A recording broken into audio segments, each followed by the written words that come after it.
tunapaswa kukitambua kila wakati. Moja ya nyakati ambazo Mungu anaruhusu tuzipitie ni nyakati ngumu za kujaribiwa, nyakati ngumu ambazo zinahitilafiana na maagizo ya Mungu. Hizo zinatupima kusimama, zinatupima imani yetu kwa Mungu. Je, imani yetu ni ya hakika ama ni ya nadharia tu?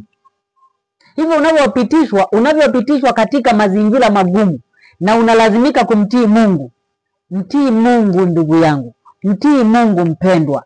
Hapo ndipo mibaraka yako ilipo. Hapo ndipo ahadi za mibaraka zitakapotimia katika maisha yako.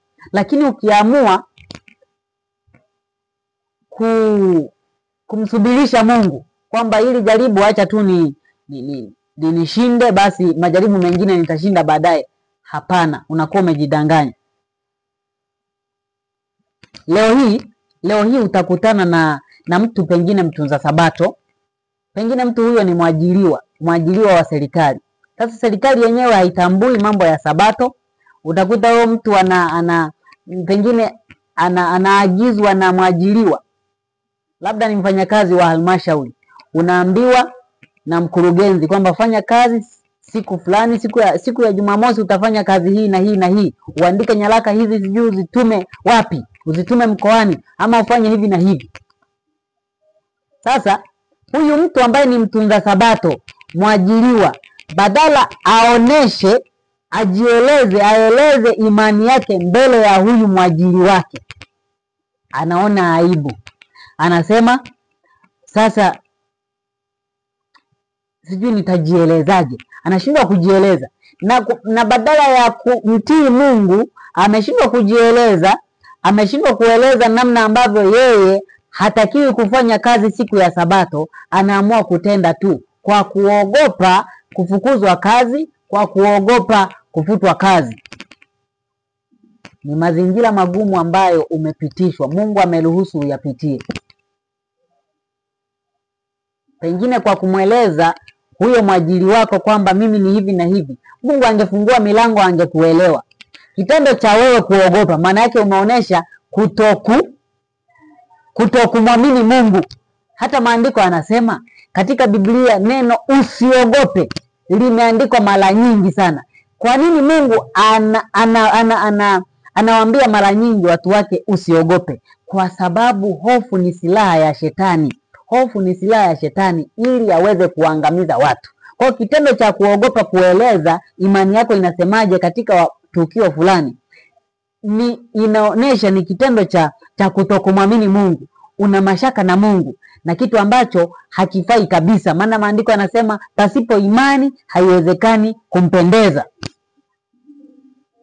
Kwa hiyo utakuta mtu huyo sasa ambaye ameshindwa kujieleza tu mbele za mkurugenzi juu ya utunzaji wa sabato. Huyo ndiye anayejiandaa kupambana wakati wa jaribu kuu la mwisho la sheria ya Jumapili. Hivi kama jaribu kama hilo ambalo hakuna mtu anakushikia silaha hata shingoni, ambayo yani hakuna hatari yoyote ambayo kiukweli inahatarisha sana maisha yako. Ni jaribu ambalo unaweza ukajieleza ukaeleweka, maana hata bado katiba inakulinda juu ya uhuru wa kuabudu. Sasa katika wakati huu kama unashindwa kujieleza, maana yake ni kwamba wakati wa jaribu kuu la mwisho la sheria ya Jumapili huwezi ukashinda hata siku moja. Kanuni za Mungu, mpendwa mtazamaji, huwa hazibadiliki. Ukishindwa katika madogo, katika makubwa utashindwa pia. Ukiona hili jambo dogo ni gumu, basi linalokuja ni gumu zaidi kwako, litakuwa ni gumu zaidi kwako.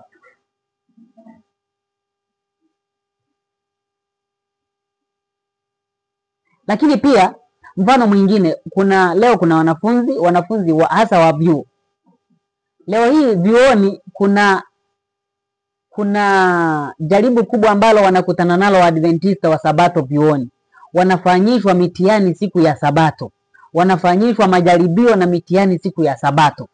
Sasa utakuta huyu mwanafunzi ambaye ni mwanachuo, amebatizwa, ni mshiriki wa kanisa na mwenye akili timamu, anaamua kufanya testi ama kufanya jaribio siku ya Jumamosi, siku ya Sabato. Anaamua kufanya mtihani siku ya Sabato kwa kuogopa kusapu, kwa kuogopa kudisko. Hivi kweli kati ya SAP na disco na sheria ya Mungu, kipi ambacho ni kizito? Kipi ambacho kina uzito ukiweka kwenye mzani? Ama kweli bado hatujajitoa kikamilifu kwa Mungu. Nimetangulia kusema imani ni kujisalimisha. Kuna msemo unasema liwalo na liwe. Neno hili lina maana ya kwamba yani mimi sijui itakavyokuwa ila ninafanya.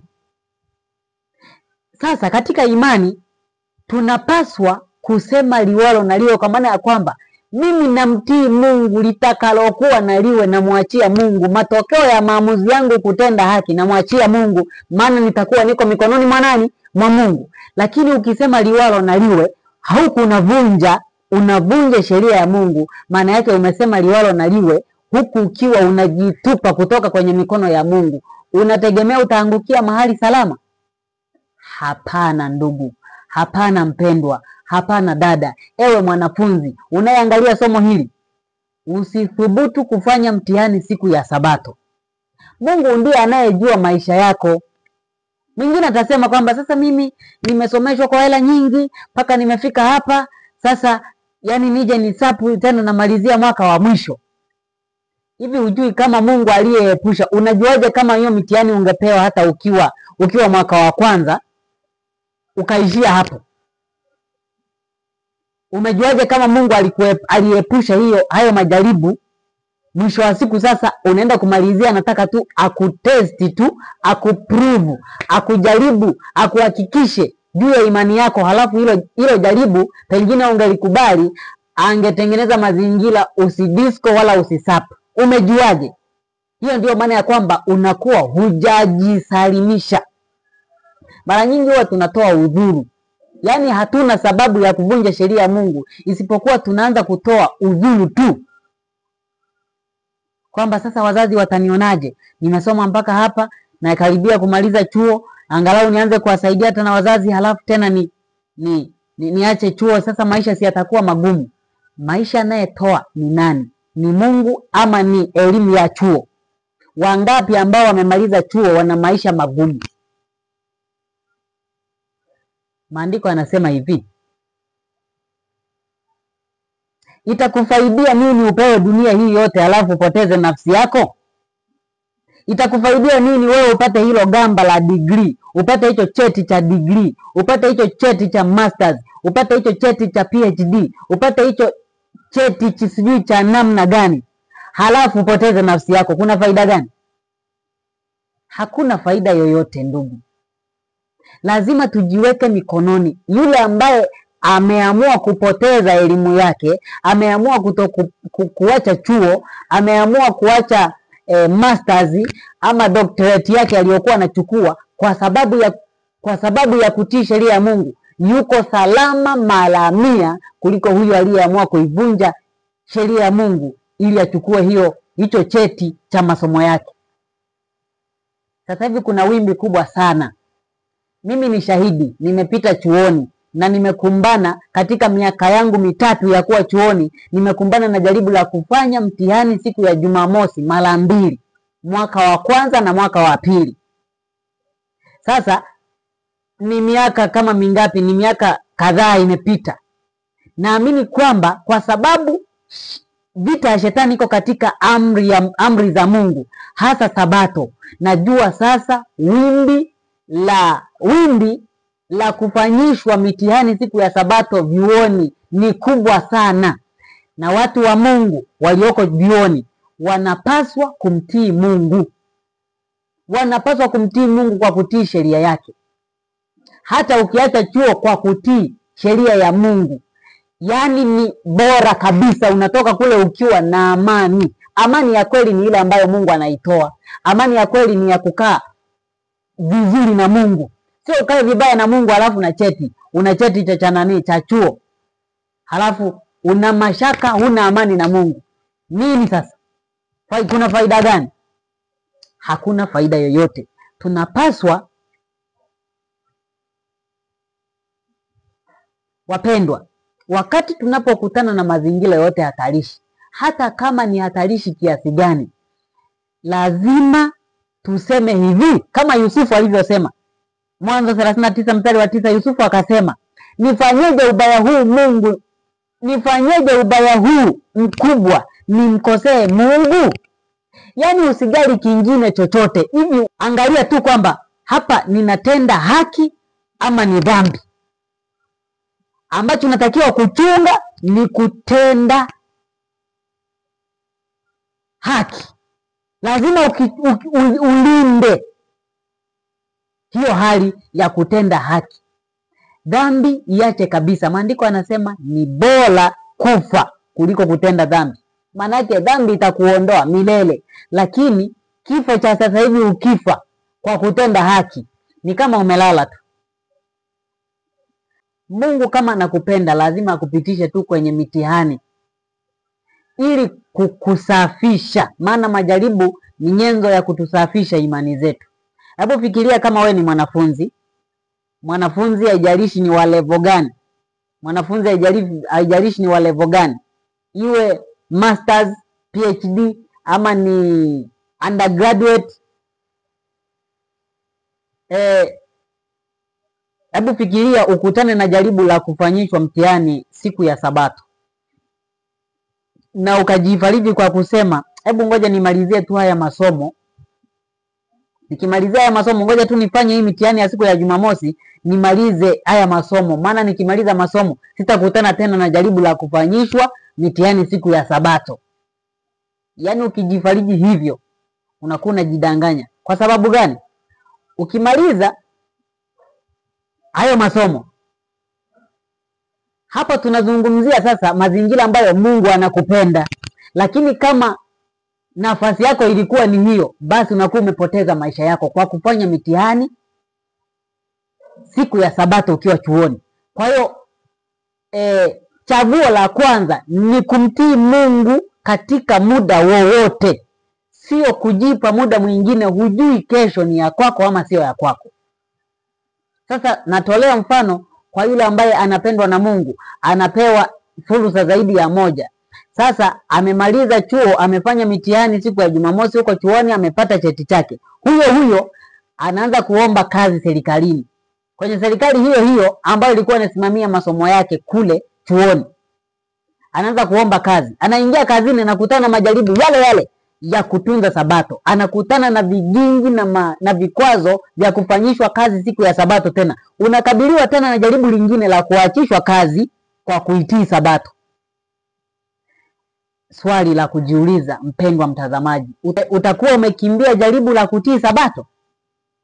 Lilikukabili kule chuoni na bado utakabiliana nalo kama Mungu anakupenda kwenye kazi yako. Hivyo Mungu yuko na wewe kukuhakikisha. Kama sasa ni kwa neema ya Mungu uko tayari kulishinda lile jaribu, pengine utalishinda hilo jaribu alafu ukaachishwa kazi. Utatii, utaamua kutii sheria ya Mungu ya Sabato halafu naachishwa kazi. Kitendo cha kutii sheria ya Mungu kwa kuitunza Sabato ambacho ungekifanya ukiwa chuoni ukaacha chuo, kimejirudia kwako wewe ukiwa kazini ukaitii Sabato ukaachishwa kazi. Hivyo Mungu bado anakuwa amekuweka katika mstari ule. Tena wakati huu sasa ukiwa kazini, jaribu litakuwa kubwa zaidi kwako, kwa sababu utakuwa umeshajitegemeza kwenye mshahara unakopata, umejitegemeza. Unaona tena ukiachishwa kazi maisha yatakuwa magumu. Hivyo sasa kanuni ya Mungu ya kukabiliana na majaribu inasimama kuwa ni ya kweli, kwamba ukishindwa jambo dogo unajiandaa kukabiliana na jaribu ambalo litakuwa gumu zaidi kwako likija kwa mara nyingine. Hivyo tunapaswa kujiuliza swali moja tu. Tunapokutana mazingira hatarishi na yanayohitilafiana na sheria ya Mungu, tujiulize tu kwamba nitafanyaje ubaya huu nimkosee Mungu wangu? Jibu liwe ni kutenda haki. Haijalishi ninakufa ama ninaishi. Maana kufa niko mikononi mwa Mungu ni salama zaidi kuliko kufa niko mikononi mwa shetani. Kitu cha kuzingatia katika somo hili, matokeo ya kutenda haki katika nyakati za hatari, unatakiwa kumwachia Mungu, sio jukumu lako. Utakuta mtu anasema sasa mimi nisipofanya mtihani siku ya Jumamosi, sasa si maisha yangu yatakuwa yameharibika. Sasa sijui itakuwa hivi na hivi. Huyo mtu anawaza maisha yake ya baadaye baada ya ule mtihani. Yaani matokeo ya kuacha chuo kwa sababu hajafanya mtihani siku ya Jumamosi. Anafikiria hayo. Hayo mpendwa, muachie Mungu. Mwingine anafikiria si nitaachishwa kazi, si nitauawa, si nitafanyaje. Matokeo ya kutenda haki wewe katika mazingira hatarishi, muachie Mungu. Akina Danieli walikuwa wanahatarisha maisha ya mkuu wa matowashi. Lakini hawakujali hizo, maana hawakujali hiyo hatari. Maana wao wanachoangalia ni kumtii Mungu. Matokeo anajua Mungu. Kama ataruhusu huyu mkuu wa matowashi auawe, kama atapona, hiyo ni juu ya Mungu. Ila mimi ama sisi tufanye sehemu yetu ya kutii neno la Mungu. Hivyo matokeo ya kutenda haki katika mazingira hatarishi hutakiwi kuyafikiria. Jisalimishe. Tutakapoendelea katika masomo katika sura ile ya 3 tukifika, tutaona jinsi ambavyo hawa vijana watatu marafiki zake na Danieli hawakujali matokeo ya kutupwa kwenye tanuru la moto kwa sababu ya kukataa kuisujudia ile sanamu.